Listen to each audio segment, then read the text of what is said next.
வங்கி திருப்படிக்கு மாணவர்களுக்கு வணக்கம். இப்போ வரக்கூடிய பார்த்தீங்கன்னா ஆர்ஆர்பி பிஓ மெயின்ஸ் இருக்கும், அடுத்து ஆர்ஆர்பி கிளர்க் மெயின்ஸ் இருக்கும். ரெண்டுக்குமே பார்த்தீங்கன்னா கவர்மெண்ட் ஸ்கீம் வந்து இந்த பிளாக் ஸ்கிப் ஸ்கீம் அப்படிம்பாங்க. இந்த கவர்மெண்ட் ஸ்கீமில் வந்து பிரபலமான ஸ்கீம் இருக்கும். அந்த ஸ்கீம் மட்டும் நம்ம வந்து வீடியோவை பார்க்குறோம். அதில் என்னென்ன ஸ்கீம் இருக்குது அப்படின்னு சொல்லி பார்க்கணும். ஃபஸ்ட்டு பார்த்தீங்கன்னா ஸ்டாண்ட் அப் இண்டியா. இப்போ ஸ்டாண்ட் அப் இண்டியாங்கிற ப்ரோக்ராம் வந்து என்ன ப்ரோக்ராம் அப்படிங்கிறதுனா லோன் கொடுக்குற ப்ரோக்ராம் தான். பேங்க் லோன் கொடுக்குறாங்க.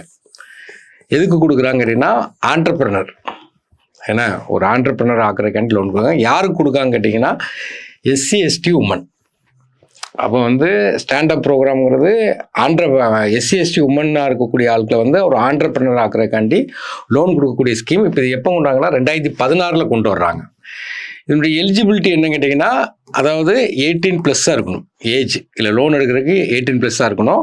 இந்த லோன் வந்து எவ்வளோ கொடுப்பாங்க அப்படிங்கன்னா 10 லட்சத்தில் இருந்து 1 crore வரை கொடுப்பாங்க. யார் கொடுப்பான்னா commercial bank, schedule commercial bank வந்து இந்த லோன் வந்து கொடுப்பாங்க. இப்போ இதுக்கு இன்ட்ரெஸ்ட் ரேட் என்ன கேட்டிங்கன்னா, அந்த டைமில் என்ன பேங்க் ரேட் இருக்கோ அதை விட லோயஸ்ட்டாக தான் இருக்கும். ரீபேமெண்ட் வந்து 7 வருஷம். அப்புறம் பார்த்தீங்கன்னா மொரட்டோரியம் பீரியட் அப்படிம்பாங்க. மொரட்டோரியம் பீரியட்னா அந்த இஎம்ஐயை டெம்பரரியாக ஸ்டாப் பண்ணி வைக்கிறது. டெம்பரரி ஸ்டாப் இஎம்ஐ என்ன. இப்போ ஸ்டாண்டப் அவ்வளோதான், சிம்பிளாக பார்த்துக்க வேண்டியதான். இப்போ இதில் அச்சீவ்மெண்ட்டுன்னு பார்க்கும்போது என்னென்ன அச்சீவ்மெண்ட் பண்ணியிருக்காங்க அப்படின்னா, இது வரைக்கும் 2.69 lakh அக்கௌண்ட்டை உருவாக்கியிருக்காங்க. அப்புறம் அமௌண்ட் வந்து எவ்வளோ சேங்ஷன் பண்ணியிருக்காங்க அப்படின்னு பார்க்கும்போது 62,020.1 crore.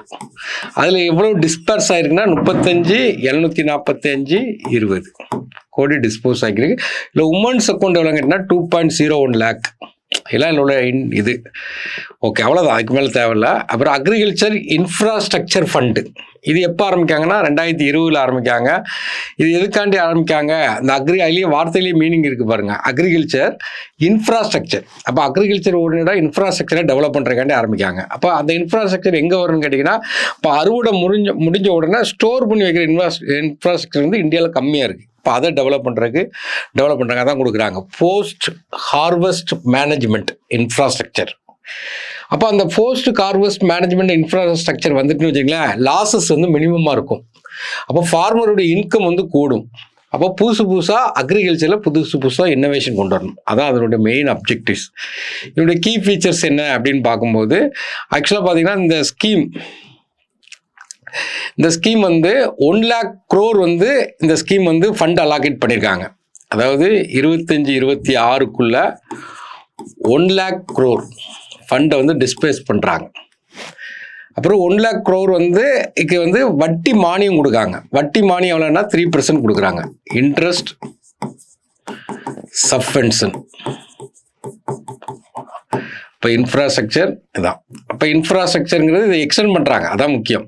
ஏன்னா அந்த ஸ்கீம் 25-26 முடியறதுனால இதை எக்ஸ்டெண்ட் பண்ணுறதுனால இப்போ நம்ம எக்ஸாமில் கேட்குறோம். அப்போ எக்ஸ்டெண்ட் பண்ணும்போது இந்த இன்ஃப்ராஸ்ட்ரக்சர் ஃபண்டுக்கு எக்ஸ்டெண்ட் பண்ணும்போது அதை வந்து எப்படி ஸ்ட்ரென்த் பண்ணுறாங்க அப்படின்னு பார்க்கும்போது, ஆக்சுவலாக பாருங்க, இது என்ன கேட்டிங்கன்னா ஃபார்மிங் அசட்டுக்காண்டி ஃபண்டு கொடுக்குறது தான்.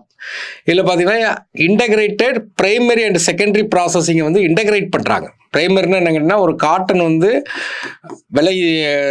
விளைச்சல் நிலத்தில் ஃபார்மிங் லேண்ட்லேருந்து எடுக்கணும்னா அது பிரைமரி செக்டார். அதை இண்டஸ்ட்ரிக்கு கொண்டு போய் நம்ம வந்து ஒரு ஃபேப்ரிக்காக மாற்றுறோன்னா அது செகண்டரி செக்டார். இந்த ரெண்டையும் இன்டகிரேட் பண்ணுறாங்க இந்த ஸ்கீம் வந்து, அது ஒரு முக்கியமானது. இதில் முக்கியமானது என்னன்னா PM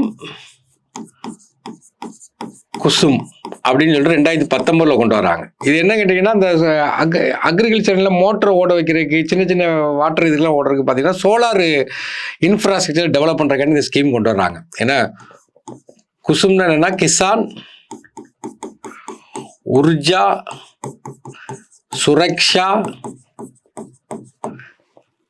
எவம் என்ன உத்தான், எல்லாம் ஹிந்தி வார்த்தை தான். மகா பியான் என்ன, அது வந்து இந்த ஸ்கீமில் இன்டகிரேட் இது கொண்டு வர்றாங்க. அப்புறம் பார்த்தீங்கன்னா கிரெடிட் கேரண்டி கொடுக்குறாங்க. கிரெடிட் கேரண்டி கொடுக்கும்போது அதுக்கு எது மூலமாக கொடுக்குறாங்கன்னா, நம்ம வந்து பார்த்தோம்னா நபார்டில் பார்த்தீங்கன்னா 7 சப்சிடரி இருக்கும் பார்த்தீங்களா, அதில் NAP சன்ரக்ஷான், அதில் வந்து நமக்கு என்னென்னா கிரெடிட் கொடுக்குறாங்க. இதெல்லாம் அந்த ஸ்கீமுடைய இது. அடுத்து இப்போ இது ஸ்வாநிதி, ஏன்னா இது வந்து நம்ம இந்த கொரோனா டைமில் கொண்டு வரக்கூடியது. ஸ்ட்ரீட் வெண்டர் ஆத்ம நிர்பார் நிதி, ஸ்வாநிதிம்பாங்க, பிரைம் மினிஸ்டர் ஸ்வாநிதிம்பாங்க, 2020 கொண்டு வராங்க. இது எதுக்காண்டி கொண்டு வர்றாங்க அப்படின்னு கேட்டிங்கன்னா, அந்த ஸ்ட்ரீட் வெண்டருக்கு வந்து அவங்க வந்து ரொம்ப அஃபெக்ட் ஆனாங்க கொரோனா டைமில். அப்போ அவங்கள வந்து ஓவர் கம் பண்ணுறதுக்காண்டி தான் அந்த ஸ்கீமை உள்ளே கொண்டு வராங்க. அவங்க ஃபினான்ஷியலாக நிறைய அஃபெக்ட் ஆகும்போது அந்த ஃபினான்ஷியலை ஓவர் கம் பண்ணுறதுக்கு தான் இந்த ஸ்கீமை உள்ளே கொண்டு வராங்க. அதுபோல் பேண்டமிக் பீரியடில் அவங்க லாஸ் ஆகிருப்பாங்கல்ல, லாஸ் ஆன பிஸ்னஸ் எல்லாத்தையுமே ரீஸ்டார்ட் பண்ணுறதுக்காண்டி தான் இந்த ஸ்கீம். இப்போ ரீஸ்டார்ட் ஓவர் கம்ங்கிற வார்த்தையை ஞாபகம் வச்சுக்கிடுங்க. பிறகு இதை வந்து இந்த ஸ்கீம் வந்து ரீஸ்ட்ரக்ட் பண்ணுறாங்க. ரீஸ்ட்ரக்ட் பிரைம் மினிஸ்டர் ஸ்வாநிதிங்கிறது 2025 ரீஸ்ட்ரக்ட் பண்ணி அதை எக்ஸ்டெண்ட் பண்ணுறாங்க. 2030 வரை எக்ஸ்டெண்ட் பண்ணுறதுனால தான் இப்போ இது கொஸ்டினாகவே நம்ம வச்சுருக்கோம். அப்போ இது ஸ்வாநிதியுடைய கீ ஃபீச்சர்ஸ் அப்படின்னு சொல்லி பார்க்கும்போது அதனோட டோட்டல் அவுட்லே, டோட்டல் அமௌண்ட் எவ்வளவு அப்படின்னு பார்த்தீங்கன்னா 7332 crore. இது ஒரு எக்ஸாம்பிள் கேட்டிருக்கான். இந்த ஸ்கீமு வந்து என்ன கேட்டிங்கன்னா, இந்த லோன் ஸ்ட்ரக்சர் இப்போ அந்த லோன் ஸ்ட்ரக்சரை பார்த்தீங்கன்னா என்கான்ஸ்ட் பண்ணியிருக்காங்க. 10,000 ரூபா கொடுத்துட்டு இருந்த இடத்த இப்போ 15,000 ரூபா வச்சுருக்காங்க. அடுத்தது பார்த்தீங்கன்னா 20,000 ரூபா கொடுத்துட்டு இருந்த இடத்துல இப்போ 25,000 ரூபா மாற்றிருக்காங்க. அப்புறம் 50K இது அந்த லோன் லிமிட். இதை இருப்பீங்க. அப்புறம் பார்த்தீங்கன்னா இந்த கிரெடிட் கார்டில் பார்த்தீங்கன்னா யூபிஐ வந்து லிங்க் பண்ணுறாங்க. இது அந்த ஸ்கீமுடைய ஒரு முக்கியமான இப்போ ரீசெண்டாக உள்ளது. அடுத்தது இது ஒரு முக்கியமான ஸ்கீம் தான், என்பிஎஸ் வட்சாலியா, என்ன நேஷ்னல் பென்ஷன் ஸ்கீம். இப்போ பென்ஷன் ஸ்கீமை கண்ட்ரோல் பண்ணுற யாருன்னா பிஎஃப், இல்லை அதை ரெகுலேட் பண்ணுற யாருன்னா பிஎஃப்ஆர்டி. அப்போ அந்த பென்ஷனுங்கிறது யாருக்கு கொடுப்பாங்க? இந்த நேஷனல் பென்ஷன் ஸ்கீமில் பார்த்தீங்கன்னா 18 வயசுக்கு மேலே உள்ளவங்க தான் அந்த ஸ்கீமில் இன்க்ளூட் ஆவாங்க. இப்போ என்ன பண்ணுறாங்கன்னா, சின்ன பிள்ளைகளை அந்த ஸ்கீமில் இன்க்ளூட் பண்ணணும், 18 வயசுக்கு கீழே உள்ளவங்களும் இன்க்ளூட் பண்ணணுங்கிற ஸ்கீம் தான் 2024-25 பட்ஜெட்டில் இதை கொண்டு வராங்க, என்பிஎஸ் வாட்சாலியா. இதோட அப்ஜெக்டிவ் என்னன்னு கேட்டிங்கன்னா, ஜென்ரேஷனுக்கு வந்து ஃபினான்ஷியல் செக்யூரிட்டி, ஃபினான்ஷியல் பிளானிங் கொடுக்குறது தான் முக்கியமானது.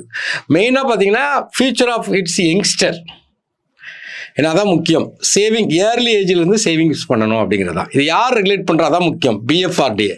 இந்த பிஎஃப்ஆர்டிஏல பொறுத்த வரைக்கும் பார்த்தீங்கன்னா 18 வயசுக்கு கீழே உள்ளவங்க அக்கௌண்ட் ஓப்பன் பண்ண முடியாது, ஆனால் இந்த ஸ்கீமில் ஓப்பன் பண்ணலாம். அதை தான் இதில் கொடுக்குறாங்க. என்பிஎஸ் வட்சாலியான்னு சொல்லிட்டு ஒரு பாப்பா படத்தை கொடுத்துட்டு என்ன கொடுக்காங்கன்னா, ஆக்சுவலாக அந்த ஸ்கீம் அக்கௌண்ட்டு யாருக்குன்னு கேட்டிங்கன்னா, பிறந்தையில் இருந்து 18 வயசு வரைக்கும் இதை வந்து ஓப்பன் பண்ணலாம். அது அந்த ஸ்கீமுடைய முக்கியமானது. மினிமம் 1000 ரூபா போடலாம், மேக்ஸிமம் எவ்வளோ நாளும் போடலாம். ஏன்னா இது என்னென்னா, அந்த இயர்லி ஏஜில் பென்ஷன் அண்ட் ஃபினான்ஷியல் பிளானிங்க்கு இந்த ஸ்கீமை உள்ளே கொண்டு வராங்க. அடுத்து யூபிஎஸ், ஆக்சுவலாக பார்த்தீங்கன்னா ஓல்ட் ஏஜ் பென்ஷன் வாங்க, ஓபிஎஸ். அடுத்து பார்த்தீங்கன்னா நியூ பென்ஷன் ஸ்கீம் சொல்லிட்டு நமக்கு வந்து 2004 கொண்டு வருவாங்க. இப்போ யூபிஎஸ்ன்னு ஒன்று கொண்டு வர்றாங்க. ஏன்னா ஓபிஎஸ்ங்கிறது பிரிட்டிஷ்காரன் கொண்டு வந்தது. இப்போ யூபிஎஸ்ங்கிறது 2024 கொண்டு வர்றாங்க. எதை ரீப்ளேஸ் பண்ணுதுன்னு கேட்டிங்கன்னா 2004. இது ஆப்ஷனாக தான் கொடுக்குறாங்க. இது வேணா அது வேணா வச்சுக்கலாம். இப்போ உள்ள என்பிஎஸ் நேஷனல் பென்ஷன் ஸ்கீம் என்னங்கன்னா, நம்ம ரூபா போடுறோம், அந்த ரூபாய்க்கு தான் இன்ட்ரெஸ்ட்டாக என்ன செய்யறாங்கன்னா பென்ஷன் கொண்டு வராங்க. ஓபிஎஸ் பழைய பென்ஷன் ஸ்கீம் அப்படி கிடையாது. நீங்கள் ரிட்டைர்மெண்ட் ஆகும்போது என்ன சேலரி வாங்கலோ அதில் 50% உங்களுக்கு என்ன கிடைக்கும், பென்ஷனாக கிடைக்கும். இப்போ அதை வந்து கொஞ்சம் இதாக கொண்டு வந்து இப்போ புதுசாக ஒன்று கொண்டு வராங்க, யூபிஎஸ்னு ஒரு ஸ்கீமை கொண்டு வராங்க. இது எஃபெக்ட் எப்போ, அதான் முக்கியம். 1/4/2025 இது எஃபெக்ட் ஆகுது யூபிஎஸ். அப்போ இதனுடைய யூனிஃபைடு பென்ஷன் ஸ்கீம், இதனுடைய கீ ஃபீச்சர்ஸ் என்ன அப்படின்னா, இது மெயின் என்னென்னா, நேஷனல் பென்ஷன் ஸ்கீம் இருக்குது பார்த்தீங்களா, அதை வந்து இம்ப்ரூவ் பண்ணி இதை கொண்டு வரதா யூபிஎஸ் 1/4/2025. இதனுடைய கீ ஆஸ்பெக்ட் என்ன அப்படின்னு சொல்லி பார்க்கும்போது இதில் என்ன கொடுக்காங்க கேட்டிங்கன்னா, இந்த ஸ்கீமில் நீங்கள் ஒரு 25 வருஷம் வேலை பார்த்துருக்கீங்க, அப்படி வேலை பார்த்துருந்தா நீங்கள் ஃபைனலில் ரிட்டைர்மெண்ட் ஆகும்போது கடைசி 12 மாதம் சேலரி வாங்கியிருப்பீங்க பார்த்தீங்களா, அதனுடைய ஆவரேஜில் 50% வந்து உங்களுக்கு பென்ஷனாக கொடுப்பாங்க. ஏன்னா இது இந்த ஸ்கீமில் இது நீங்கள் மினிமமாக வேலை பார்த்துருக்கீங்க, 10 வருஷம் தான் வேலை பார்த்துருக்கீங்கன்னா உங்களுக்கு பென்ஷன் வந்து 10,000 ரூபா கிடைக்கும். அதே இது பார்த்தீங்கன்னா ஸ்பௌஸ் என்னன்னா, ஒரு ஆண் இறந்தால் பெண்ணுக்கும், பெண் இறந்தால் ஆணுக்கும் கொடுக்கக்கூடிய பென்ஷன் வந்து 60% கொடுக்குறாங்க. அப்புறம் டிஏங்கிறது வழக்கம் போல் உள்ளதை கொடுத்துருவாங்க. அப்புறம் லம்சம் அமௌண்ட் ரிட்டையர் ஆகும்போது அந்த கிராஜுவேட் ஃபண்ட் வந்து அப்படியே உங்களுக்கு கையில் கிடைக்கிற மாதிரி இருக்கும். இதுதான் இந்த ஸ்கீமுடைய முக்கியமான ஃபங்க்ஷன் யூபிஎஸ். இப்போ ஓபிஎஸ்லேருந்து என்பிஎஸ் ஆச்சு, அடுத்து யூபிஎஸ். இப்போ பார்க்குறது வந்து ஃப்ளாக்ஷிப் ப்ரோக்ராம் மட்டும் தான் நம்ம பார்க்குறோம், இல்லை முக்கியமான ஸ்கீம் பார்க்குறோம். இந்த மாதிரி பர்டிகுலராக ஒரு 20-30 ஸ்கீம் இருக்கும், அதை மட்டும் பார்த்துட்டு போனாவே நமக்கு ஒரு 7-8 கொஸ்டின் சிக்கிடும். தேங்க்யூ. சுரேஷ் IAS அகாடமி, வெற்றியின் முகவரி.